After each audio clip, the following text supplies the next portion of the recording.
Hello everybody, welcome to a brand new video. There's not much going on in the world of Marvel Contest of Champions, to be brutally honest. Of course, it's got the airy stuff. I'm going through that whenever I get a chance to. And it's not really anything apart from Battlegrounds that went live Wednesday to kind of go, there's stuff going on. Believe it or not, we are just 1 week and I think 1 day away from the next Kabam live stream announcing the stuff that's happening next month. And we already know what champions are coming next month because Kabam leaked their own stuff.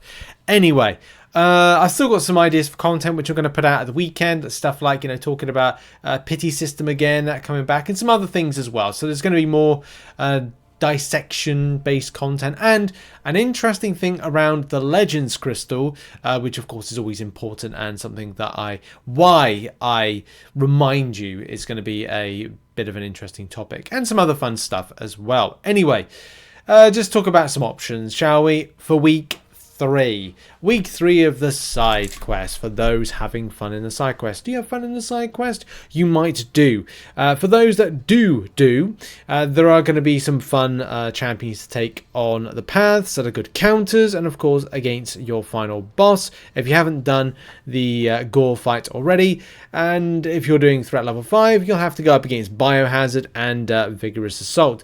Whether you're looking to suppress that Vigorous Assault, we'll talk about that in a moment, or are you looking to deal with the Biohazard? Because again, there's equal problems, different problems, and different solutions to it. Not round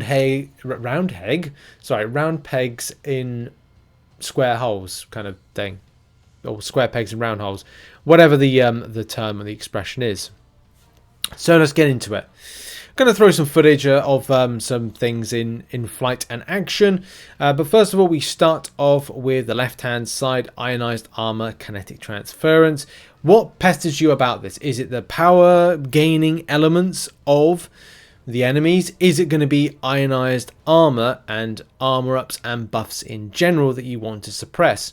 Especially going up against Ironheart, the Guillotine 2099, and Red Skull. Now for this particular path, I did opt for champions that were dealing with said buffs, whether or not it's Wiccan, it's Black Widow, Clairvoyant. I liked Juggernaut for this. I also liked Doctor Doom. I felt Doctor Doom was probably the better option because I do at times rely a bit too much on my my block.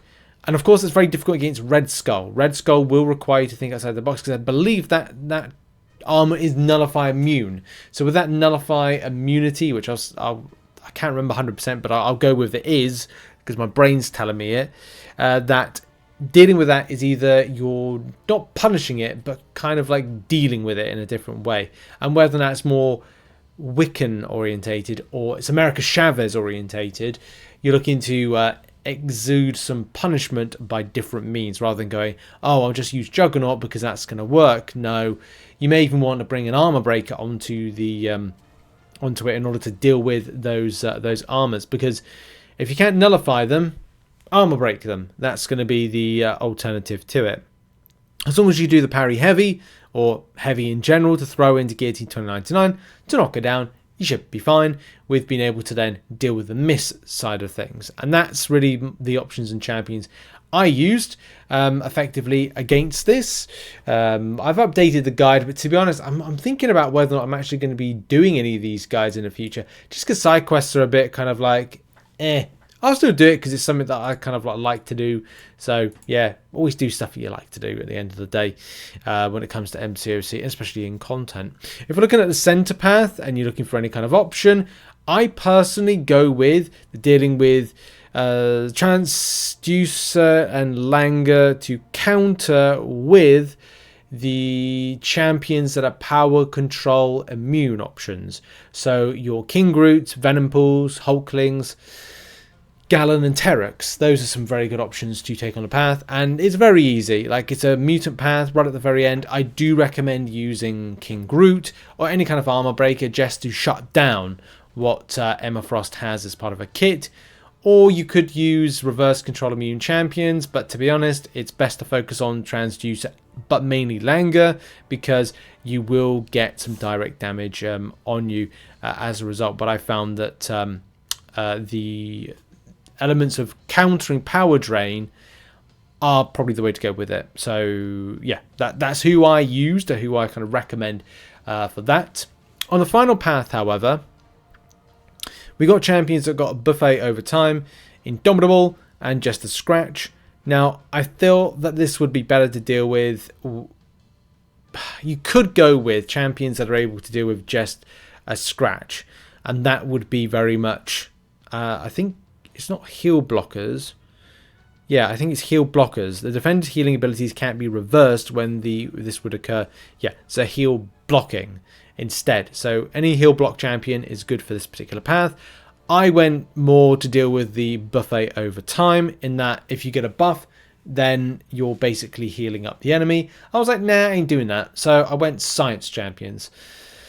So buff immune science champions like Spider-Man 2099, Titania can be very effective here. There are many to suggest, and many sciences in general, science champions are very effective right here. I think you even use Photon like on this path. So there's lots of options here that could be very helpful for you.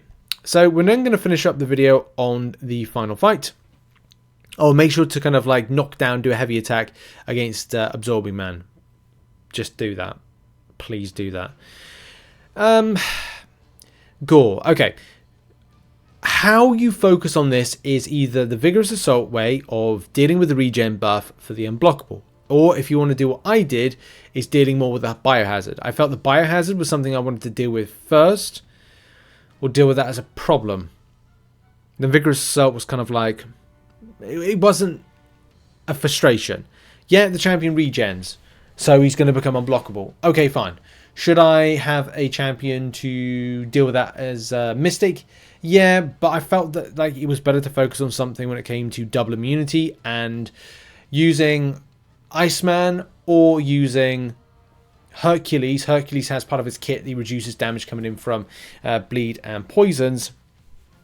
Kind of felt like that was the best thing to kind of focus on, especially with the immortality. Then again, that was a bit of a no-brainer. Iceman, bit of an iffy one, but it's like it worked. And of course, you need to take down the champion down to a lower health, and then finish off with a Saga champion rather than using an actual Saga champion to the entirety of the fight. And that's the kind of way that I approached that particular fight. America Chavez sort of works, and so does well, no, I wouldn't say no. Juggernaut doesn't work great against this fight. There are champions out there that do.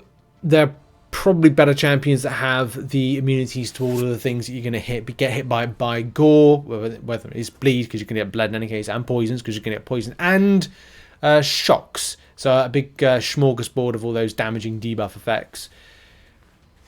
There could be better options than that, but I think as long as you stick to your double immunity champion options, it means that your spread of coverage is wider. Your net is wider, rather than just saying, oh, it's got to be this champion specifically. I think as long as you start with double immunity, bleed, poison immunity, to do a biohazard, you're probably going to have a better time as a result. But oh, King Groot. Yeah, King Groot was a good option because of the shrug off ability.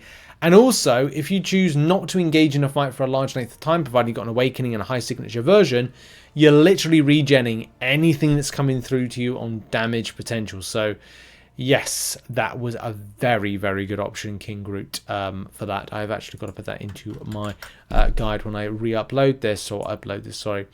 Anyway, that has been it for the video. A bit of a to the point one, but yeah, thanks for watching, and check out some other content located on the screen. Got some fun stuff on the way, so I'll see you soon. Bye-bye.